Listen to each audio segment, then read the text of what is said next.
Are you aware of this faith in American history? President Truman stated October 30th, 1949, when the U.S. was established, the motto was, "In God we trust." That is still our motto, and we still place our firm trust in God. President Eisenhower remarked at a ceremony issuing the first postage stamp bearing the motto, "In God we trust," April 8th of 1954. Regardless of the words that may be inside the letter, on the outside is a message. Here is the land that lives in respect for the Almighty's mercy to us. Each of us hereafter fastening such a stamp on a letter cannot fail to feel something of the inspiration that we do whenever we read, "In God we trust." President Eisenhower told a women's conference, April 8th, 1954, "I have just come from assisting in the dedication of a new stamp. The stamp has a picture of the Statue of Liberty, and on it also is stated, 'In God we trust.' All of us mere mortals are dependent upon the mercy of a superior being." Eisenhower added, "The reason this seems so thrilling is the opportunity it gives to every single individual who buys the stamp to send a message, regardless of the content of the letter, that this is the land of the free and in God we trust." Eisenhower stated October 24th, 1954, "In God we trust. Often have we heard the words of this wonderful American motto. Let us make sure that familiarity has not made them meaningless for us. Atheism substitutes men for the supreme creator, and this leads inevitably to domination and dictatorship." On July 11th, 1954, a month after adding the phrase "under God" to the Pledge of Allegiance, Congress enacted Public Law 84-140, which put the motto, "In God we trust," on all national coins and currencies. In 1956, Congress legally adopted "In God we trust" as the official national motto.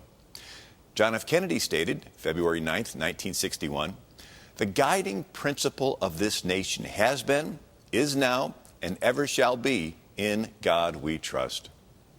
President Reagan stated March 19th, 1981, "Our nation's motto, 'In God we trust,' was not chosen lightly. It reflects a basic recognition that there is a divine authority in the universe to which this nation owes homage." President George H.W. Bush met with Amish and Mennonite at Penn Johns Elementary School in Lancaster, Pennsylvania, March 22nd, 1989. When a Mennonite leader stated, "We want to keep that theme, 'In God we trust,' which is stamped on our money," President Bush replied, "It's staying there. Nobody can knock that off." President George H.W. Bush remarked at the National Day of Prayer, May 4th, 1989, "We are one nation under God. We were placed here on earth to do His work, a work best embodied in four simple words, 'In God we trust.'"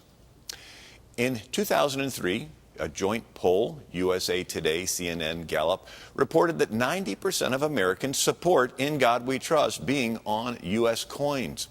In 2006, on the 50th anniversary of the adoption, the Senate reaffirmed "In God we trust" as the official national motto. July of 2010, a federal appeals court in the District of Columbia ruled 3-0 in favor of the national motto's constitutionality under the First Amendment, quoting the 1970 decision, Aronow versus the United States. "It is quite obvious that the national motto and slogan on coinage and currency, 'In God we trust,' has nothing whatsoever to do with the establishment of religion." In 2011, the House of Representatives passed an additional resolution reaffirming "In God we trust" as the official motto of the United States in a 396-9 vote. When an intolerant atheist tried to ban it, the Supreme Court, March 7th, 2011, denied his challenge and maintained the U.S. national motto as "In God we trust." America has a unique history, and it's important for us to remember these acknowledgments of faith and miracles in American history.